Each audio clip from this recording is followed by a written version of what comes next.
When you're outside this spring, you may notice a sweet smell in the air, and that could be the lilacs in bloom.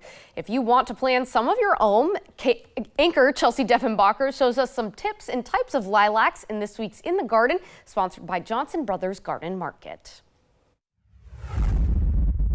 I'm here with Caleb Johnson out of Johnson Brothers Garden Market, and today we're going to be talking about lilacs, and there's a lot of variety here, so can you tell us what we've got? Yeah, so Proven Winners does a lot of different shrubs and plants, but they have a whole series of lilacs that they do, and so I thought we could just highlight kind of what each lilac does and what makes it different from the other, and showcase off some really fun, unique plants. Okay, and I see we have a pink one here today. Yeah, so that's the Bloomerang Pink, and so there's Bloomerang Pink, which is new.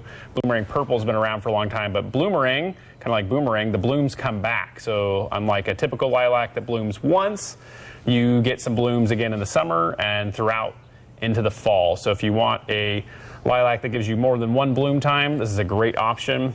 Also, it stays smaller. They're more like 4 to 5 feet tall and wide. The lilac blooms are smaller and slightly less fragrant, but you get more flowers. And then what about these guys over here?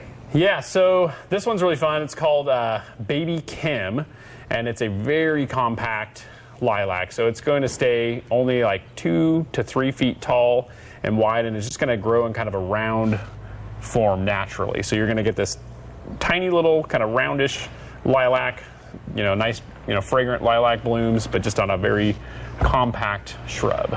Okay, and then how do we best take care of them?